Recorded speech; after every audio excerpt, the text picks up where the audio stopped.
All right. Welcome back to Grimerica Outlawed. We are live with Allan Paul Roberts, dedicated to exposing the globalist agenda to collapse society and usher in a new world order. Stuff we love talking about.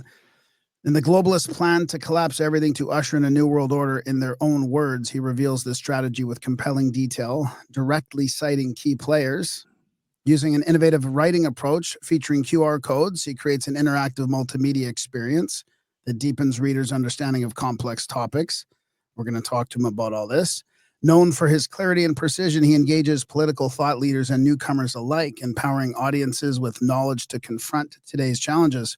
So I'm going to mention your websites, Allan, author.aproberts.com and globalcollapsebook.com, which also has some great graphics there. We'll probably show some of that in the video. If you're listening to this, you can go to Rumble or X or Facebook or Locals to watch the video. So welcome to the show, Allan. Thanks for joining us. Thanks so much, Graham. Great being with you guys. This is one of really, it's one of the favorites sort of topics, conspiracies, because I continually try to wrap my head around it. And sometimes I can, but most of the time I can't. So we're looking forward to digging into it with you. Yeah, I get that. The book was a head-spinning adventure in research and discovery. I'll tell you that. When did it start? When did it start? Wow. Okay. Well, it started in late April. The book specifically. Oh, the book got out in October, mid-October. Yep. When did your the book idea come about? Yeah. Okay. So that's what I was starting to explain. The book idea came out in late April 2024. So and unexpectedly, just real quick, I run a small business. I'm busy as anybody that runs a small business. I got no extra time. However, late April, last Saturday in April 2024, I wake up around 4 a.m. and I'm laying there getting ready to go out and get out of bed and run to the bathroom. And all of a sudden, I had an experience unlike anything ever before in my life. I was instantly aware of 6 pillars of society that were under attack in America, in particular, in the Western world in general. 6 pillars of society under attack and in different phases of collapse and in danger of coming down. It was intense. I was aware of all 6 simultaneously. I've never had anything like that. The human mind can only concentrate on one thing, but this was, I don't know what other word I could give it except supernatural. I was intensely aware of all 6 and in their fullness. And it was kind of mind blowing. It lasted just a minute or two. And I was stunned. I got up, went into the bathroom, pulled out a sheet of paper from the drawer there and wrote them down because it's 4 a.m. I'm intending to get back to sleep, but I don't want to forget this because this was such a shock, really. And so I'm laying there in bed after writing them down, thinking about it for 2-3 minutes. And then 3 more came the exact same way, just boom, immediately there, no time lapse, just all at once, all together there. And same thing, wrote them down. Tried to get back to sleep. Now it's, maybe 4:10, something like that. And I got 9 things on my mind and 2 more came the same as all the others. So I almost jump out of bed at that point. I'm like, what the heck is going on? I wrote them down. And my frame of reference for the thing was that this had to be like some kind of God moment. And the reason I say that is because prayer is like a big thing in my life. It's every single day, first thing every day for 30 minutes, sometimes as much as 2 hours, but it's the first thing every day. So, and I've never had anything like this. It's not like I hear God talking to me or anything like that. I mean, but this was just so intense that I felt like it had to be from God, and it felt like outside knowledge all coming at once. So like in my head, after this happened in my head, I just said, God, what is going on? Why are you showing me this? Do you want me to write a book or something? Almost like an afterthought. Do you want me to write a book or something? Like, why? And I said, in my head, I said, if you wanted me to write a book, what would the title be? And I didn't even get that thought out. And then boom, I knew the title and the subtitle, the whole thing. The Globalist Plan to Collapse Everything to usher in a new world order. And in my head, I'm thinking, wow, that's really a bold title. That's, you know, that's either going to scare people away or get them curious. But so I had the 11 collapse points, and because that affirmation came so quick with the title, I figured, okay, I guess I'm meant to write a book about the 11 collapse points. So, I just started researching all 11, arranged 8 days at the beach to kind of kick it off. That was almost a month later, mid-May, when I had 8 days, 8 nights. And I just like intensely dove into it. My wife and I went, to the beach, but except for going out for breakfast and dinner, it was just heads down until like 11 o'clock at night, from morning till night, 8 days straight, just to get it started, mostly research and just kind of like real rough drafts of different thoughts. And then after that, it was every single weekend, Saturday morning till Sunday night at 11 roughly. And it was some weeknights and some time that I could steal in between. But that was it. It was just a heads down, all out blitz. Finished at the end of August. Then all the proofreading and back and forth with the publisher. And then it came out like mid-October. So what was it like writing the part about, because it's kind of like two aspects, right? It's the collapse, but then it's also to bring in the new world order. And that's the part where it feels very complex. And I feel like they just don't have the talent to be able to do both of those things. Like, to me, it feels like a controlled demolition. We're in Canada, so it feels like they're purposefully just collapsing Canada. Yeah. But to add on to that, like, to usher in a new world order is a whole different level. So how do you reconcile that part, or what makes you think that they can usher in a new world order? And then I guess maybe we can talk about like the biggest scale, like the highest level kind of conception you have of that. Yeah, well, that's a great question. And it's actually addressed directly in the book, because there's basically a chapter called "Can They Really Pull It Off?" or Oh, how can they pull it off? yeah. And the thing is, can they really do this? Do they have enough power and, like you said, organization to do it? And I would say the answer is yes, they have the power to do it. Whether they do it well or whether there's a revolt along the way and it gets ugly and messy, that's a whole different question. But in the book, there's, among other things, there's 170 QR codes in the book. 100 of them literally are connected to videos, some short, some long. One of the videos, and it's in this "Can They Really Pull It Off" chapter, is called "Who Owns the World?" And in that video, you live time see a guy using Yahoo Finance, which reveals who owns what company, how many shares do companies have in other companies, all that kind of stuff. And he takes you through a live search. I mean, he does it pretty quickly. Who owns Coke, who owns Pepsi, who owns Boeing, who owns Airbus, who owns the steel, who owns all the minerals, you know what I mean, the factories, who owns Target, who owns Walmart, who owns whatever, who owns all the news media. And you keep going, and it keeps rolling up into this pyramid because the number of people keeps getting smaller and smaller.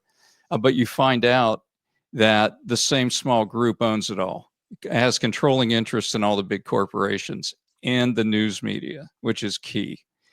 And so you get to the very top. There's like 5 corporations, and there's really 2 or 3 that matter the most: Vanguard, State Street, and BlackRock, right? And then at the very end, it shows you that Vanguard owns it all. Wow.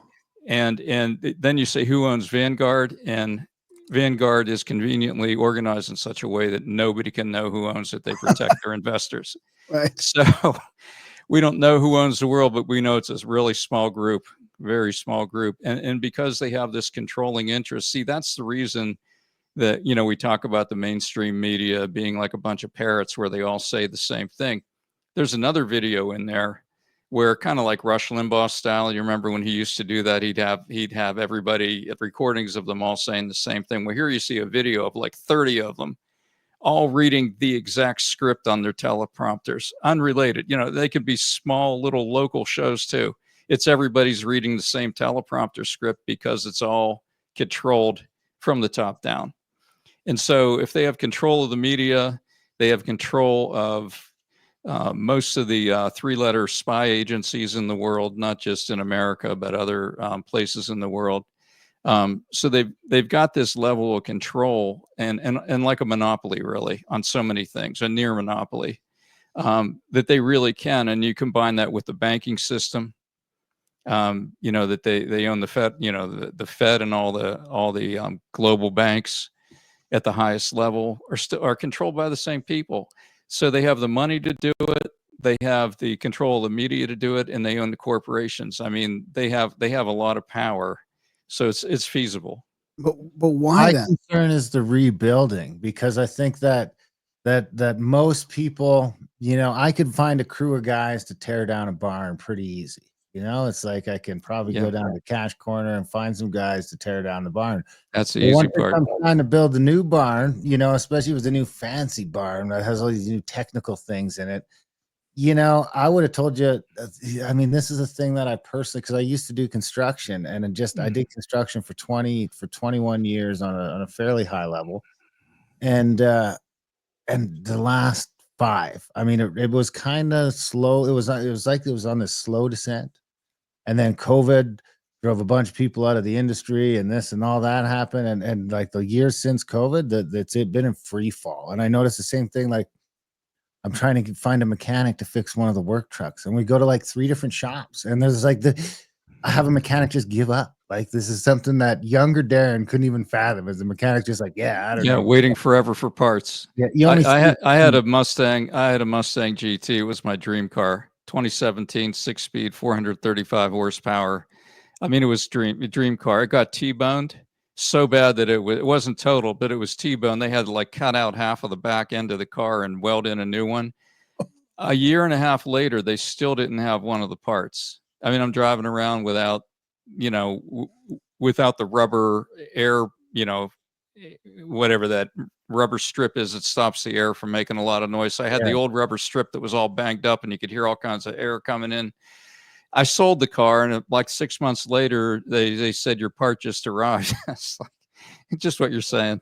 Yeah, they redid the doors of my truck, and that door just never closes the same. And then it's just so there's this like, I feel like there's this general break, this Atlas Shrugged sort of effect that has taken over all of Western society, and I feel like it's probably infected the people because here's the thing. I mean, we used to have, and I'm all in on the New World Order, and I think that the dudes that drew it up and planned it, I think they were fucking maybe evil geniuses, maybe not. We don't know where we'd be at if we weren't doing this. I'm a freedom guy. I think it'd be better, but for better or worse, this is what they schemed up, and they pulled it off. And I just, if like, I'm out with the blue collar people who for generations they've had to make a living. They've had to figure it out. And in the ruling class, they fucking haven't. I mean, getting richer by the minute. All of them, seems like. Yeah, you stop there, Darren. Your internet is censoring your swearing. So I thought it was just me. Okay. No, he's frozen. It's a good pose. I mean, I feel like taking a picture of the pose there. Yeah, there's definitely worse poses you could be frozen in. But why then do they have to do, like you mentioned, how they've got all this control, right? So why not just like let that go? Are they, obviously they don't feel like they have it tight enough, like, or they just keep is it just some organic thing that they have to keep getting more control, and to do this they have to collapse and rebuild? But like, aren't they satisfied with the control they already have? Why not? No, they want a one world government with tyrannical top down control, and it depends how deep down the rabbit hole you want to go. We can go as deep as you want. Yeah, I mean, I was going to ask you if it's a spiritual thing. I mean, you're a religious man.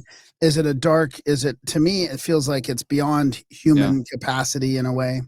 It is. It's, at the very top, it's Freemasonry and a couple other secret society type things, but Freemasonry, has the goal of tearing down Western society, of eliminating all religions but one satanic religion.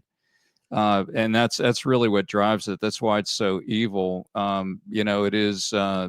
It is satanic, actually. And I know that's really hard to believe, but I said the rabbit hole, so I kind of dove all the way down there. Now Yeah, that's coming okay. back up, but Yeah. yeah, so it's that, but that includes, like, the breaking up the family, ending private property, ending inheritance rights. I mean, just, it's 2030, you own nothing and you'll be happy. That really is their goal. I mean, why would they say this if it wasn't their goal? Who would say that? I mean, that is either the height of arrogance, or they're trying to intimidate us or show us, because, one of the tenets, and I haven't proven this, but I keep hearing it over and over, but I've never heard it from somebody like a Freemason writing it or anything like that. But apparently one of the tenets is they have to show you at some level what's coming, and then if you don't rebel against it, you essentially agreed to it. It's almost like a legal thing with them. Gives them the right in their mind. Yeah, it's the vampire needing an invitation to get in, in a way, to get into the house. So I have a little bit of a hard time with the Freemason thing, because I feel like their infrastructure could be used nefariously, but I don't feel like the organization itself and most of the people in there are part of it. I mean, it has been massive. I mean, going back to France and England back in the 1700s, 1800s, like thousands and thousands of lodges. It's been shrunk down, at least overtly or officially, since then. But right. So here it is with so many organizations. What happens is, at the low level, it's just regular people for the most part. But to get to the higher levels, you have to take basically greater and greater levels of initiation. There's a great book on it. Behold a Pale Horse. Yeah. Yeah. And it William really gets Cooper. into it. He was written by William Cooper. Yeah. So he was into all that, and he exposes it firsthand.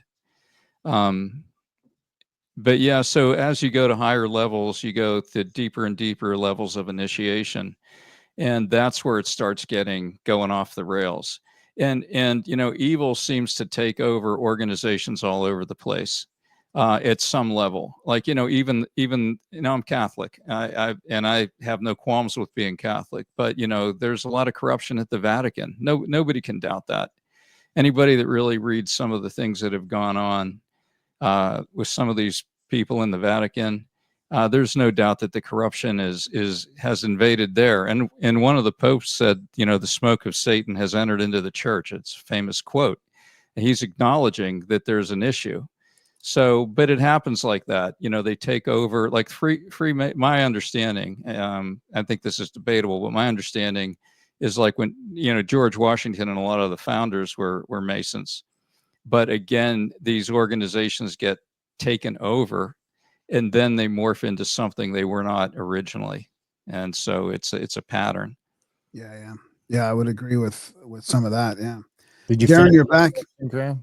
What? Did you finish my question for me? No, I didn't. You got censored after the F-bomb.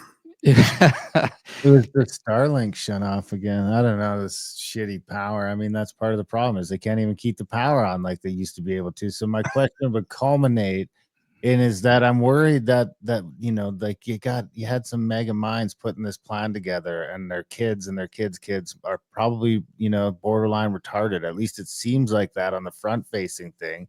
And I have concerns that we're just going to get the collapse. I mean, I don't know if that's better or worse, but I feel like they're going to have trouble rebuilding this thing. Oh, I think too. I mean, it goes against everything in human nature. I mean, the communists, the Soviet Union lasted for 70 years, and then it collapsed under its own weight. So, look at Hitler, the immense power he had. That was a world.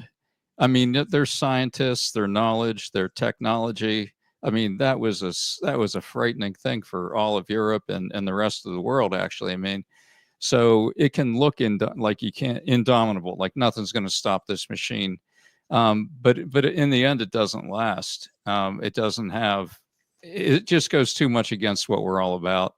But yeah, these these globalists are hell bent on tearing it all down, from order out of chaos. And so the first step is to cause the chaos, to tear it down. I mean, they could pull it off just with a bank failure. I mean, look what they did with COVID, that they worldwide were able to pull that off worldwide. And they pulled the wool over everyone's eyes for a while, and until people started waking up. But just think about the herd-like mentality worldwide to, everybody's lining up for this thing. It just shows how much influence they have. Was that a test in this plan, or did it fail, or was that an effort to do what you wrote about, but it failed? I think it was both a test for the next step, but I think it was intended to reduce the world population in a much bigger way than what it did. What stopped it? Yeah. There's a shocking video in the book, and I'm not going to tell you who said it because I just don't want it out there. But if you read the book, there's a QR code that'll connect you to a very high level globalist in a very powerful company, saying that when we met in 2019 and talked about reducing the world population by 50%, I'm happy to tell you that we're well on the way. And it's a video and you can watch it, World Economic Forum. So do you think something stopped that? Or because, I mean, we were right there with you. We had True Odd on. I mean, we were freaking out when the shot came out. We were like, this is it. This is the thing. Is it just taking longer? Because, I mean, deaths are up. Some shit's going down. It doesn't seem to be good. Something's going on. I'm not belittling anything that anyone's going through with these vax side effects. But when we were looking at the Deagle numbers and stuff like that before, I mean, it's nowhere near that. You know what I mean? We were supposed to see a third or a quarter of the population drop in Canada. I think the US went down by 250 million or something like that. Is that just not yet? Or is it a slower play than that? Or is there, I mean, some people say Trump warp speed was actually him fucking up their plans, because, I'm still kind of pissed at Trump for warp speed. Yeah, I know it's kind of a complicated thing. I mean, he was trying to stop them from shutting down the economy everywhere. And so by him saying, hey, get the vaccine out there, and I don't think he understood what they really were doing with that thing, because they had it planned way before this. I mean, it was ready before any of this happened. That vaccine was ready.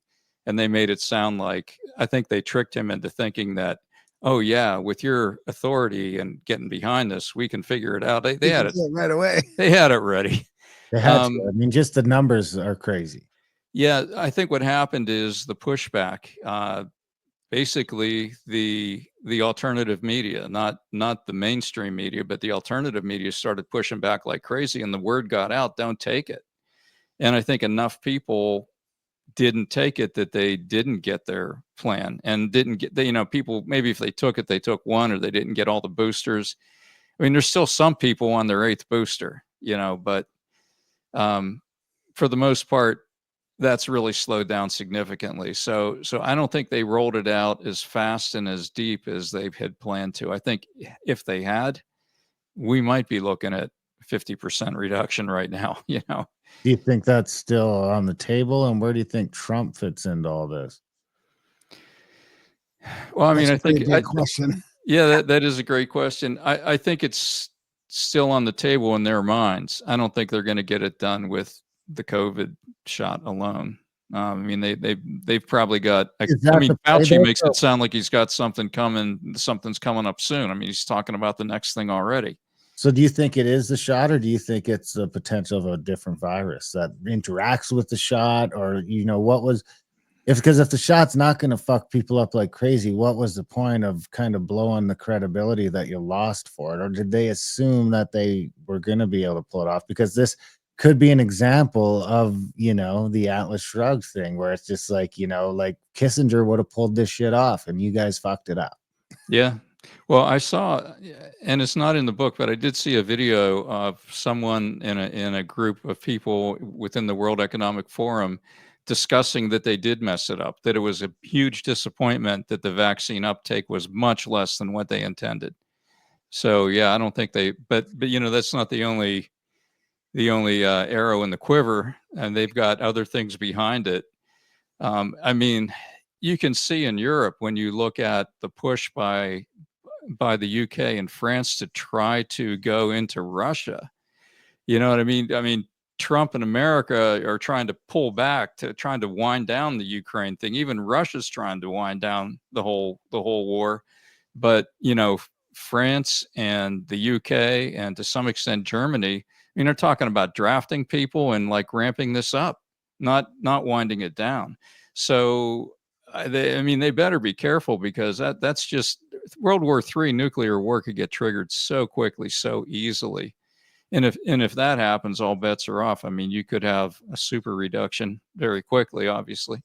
I think we're still seeing we still have to see the end of this still. The cancers are up. There's still problems. I mean, I feel like we are more resilient as human beings than they realize. I don't think you can science that quite as exact as they thought you could, you know. I mean, they can get us to take, but you know, I think there's the resiliency that's hard to predict. But I mean, getting to Darren's question there about Trump, like, do you think that this collapse, I mean, this is the big question, right? This is the big sort of the part of the book, I'm sure that we're going to find out about here is it feels to me like the Trump is real. The bulwark against the globalists is real, that I don't think they can fake this conflict. Right. And it feels like Trump has stepped in the way here, and Canada's involved now because it's tied to Europe and China and then Britain and all that. Is he a bulwark? Is he as an end administration a bulwark against the plan, or is he part of the plan? I mean, I know that's a pretty big question, but yeah, I think he's against it. So the book outlines 11 specific collapse points. Okay. And he's doing something about most of the 11. Okay, so, I'm going to show that. I'm going to show that on the screen here. Yeah. This is from your book, globalcollapsebook.com, the 11 pillars tab. Right. There. Yep. So national borders, these are the pillars. So when you think of the pillars, these are the things that are in danger of coming down, and these are the things we have to shore up and repair if we're going to restore society. And this is happening in the West, right? Not just US, but it's the Western world. It's happening in Canada, the UK, Europe. I mean, this is pretty obvious. Australia. Yep. Security and police protection, privacy, banking and finance, education, energy. Yep.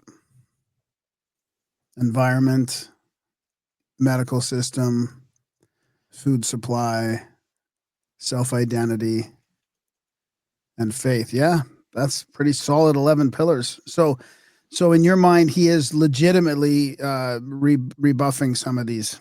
Yeah, absolutely. I do believe it. Now, that doesn't mean that I believe necessarily that he's going to be successful in all of them, or that he's necessarily making all the right moves, but I think his head is in the right place, and the people around him are all pulling in the same direction. I mean, if you just think, okay, like on, the book talks about the environment, but it includes like the food, the quality of the food, what's in the food, whether it's harmful or helpful.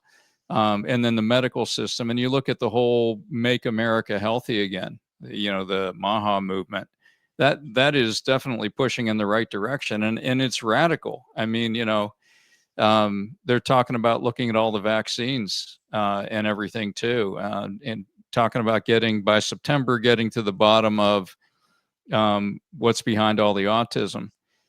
My theory is they know exactly what's behind it, but they're going to be able to prove it beyond the shadow of a doubt, and then put an end to this madness. It's frustrating when you see like our community of influencers or podcasters and stuff. They're just so impatient with what's happening, and it's like, oh, they want this all right now, and you're like, you can't just go in there and turn the taps off completely. They'll freak the fuck out. I mean, you have to. Especially RFK has to tread so carefully with the FDA and the CDC and all the people that are just like, their minds are being blown already with them in there. Never mind about he's got to go in and prove to them. And even though we know that there's proof there, or at least evidence, maybe not proof, but lots of evidence. It's like the process of red pilling, right? Yeah. When you have somebody who's completely clueless about some of the things that you know, whether it's relatives, friends, whatever, you just can't come out with the full on truth all in one hit. It'll be too much. They'll run the other way. They'll shut down. They'll be afraid. It's kind of like that with him. I mean, I think he's got to go through the whole formal process to prove the point. And other than that, they're going to shut him down so fast, nobody's going to hear anything. Speaking of red pilling, how did you have a moment like that, or how long have you been, how this stuff been mulling around in your head before it downloaded into a book for you? Yeah, I mean, the general kind of stuff, I've been listening to podcasts similar to yours for years. So, it's like something to do in my spare time. But that morning when the 11 collapse points came, that was the first time it was ever clear to me. Wow. Like I could have, definitely the border, and I was aware of the food supply, and obviously from COVID aware of the medical system issue. But the rest, the other 9, I mean, I don't think I could have put together a list of more than 3 or 4 if I tried for an hour or two. And it was just 11 within a few minutes. So yeah. Yeah, it's been a while. So I've been at it a while, but it got more intense with all the research in the book. So I got the 11 collapse points, but I didn't get any details. It was just these are happening right now was kind of the message. And so I just spent all my time researching and digging and digging. And what I found was the videos were the most convincing thing. Out of everything I came across, it was the videos that really hammered it home.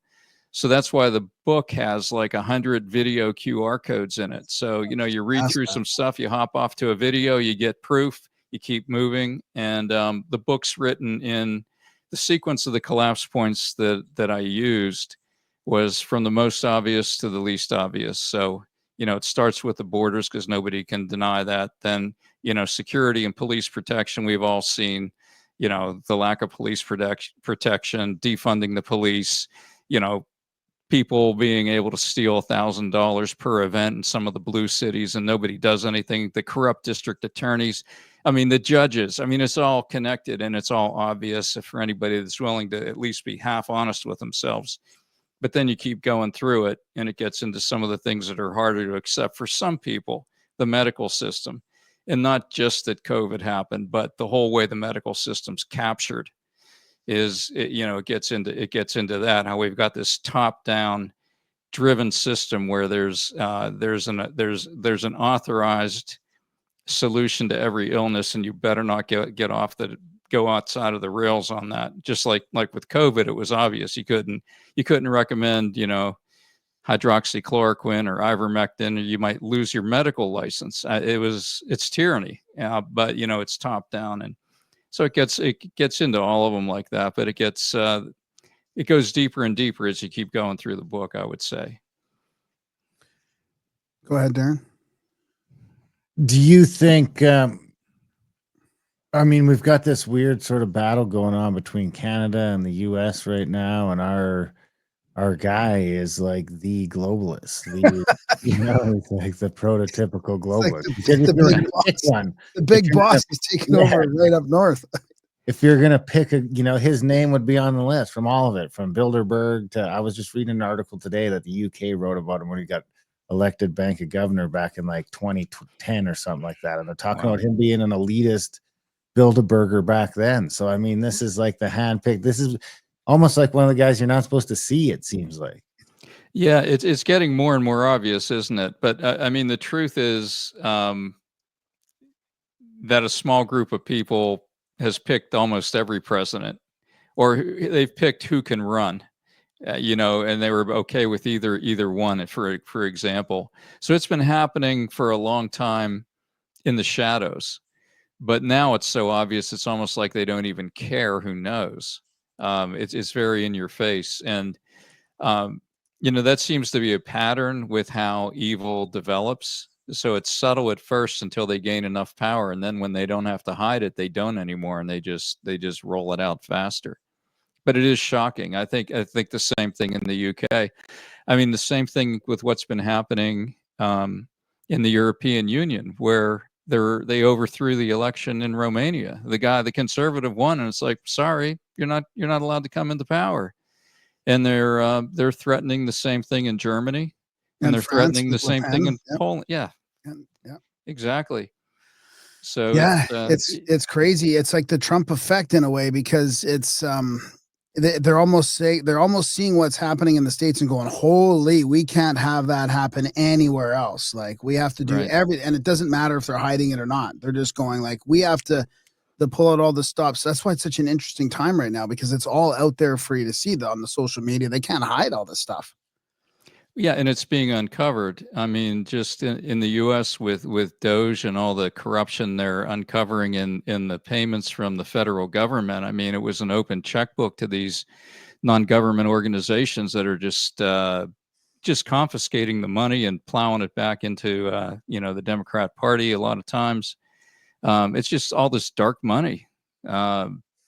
It's to a degree that it is shocking. Even if you suspected these things, it's shocking how brazen it really is.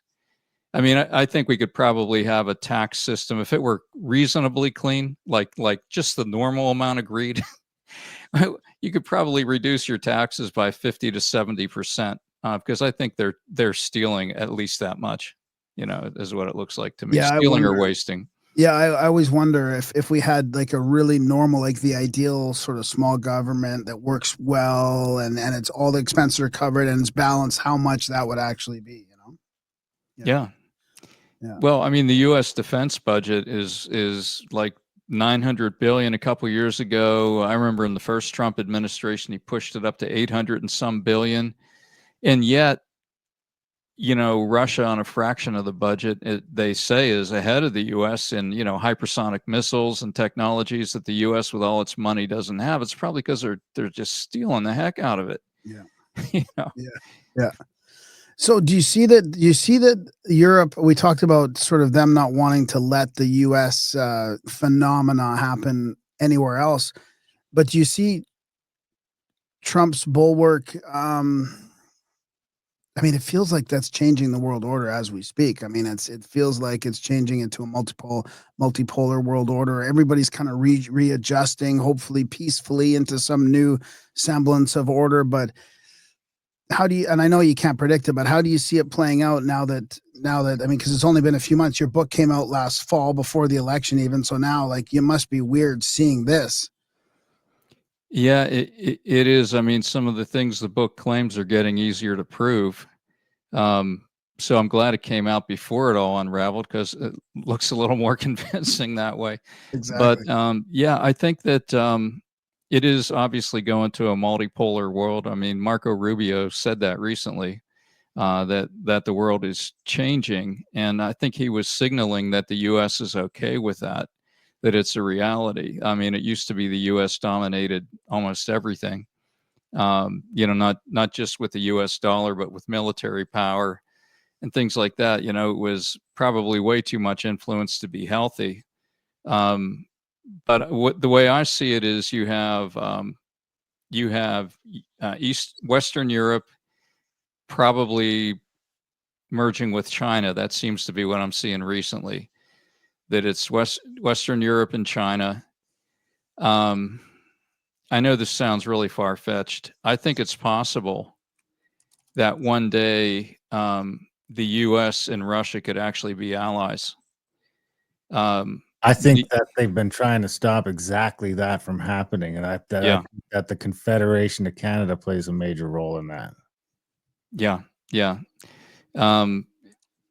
Everything they did with Trump, Russia, they tried to say Russia through the first election, 2016 election. And there's just been so much BS about Russia. You can tell they're worried about it. I think what drives the globalists nuts about Russia is they haven't been able to take control of it. And it's the richest nation in the world as far as raw materials go.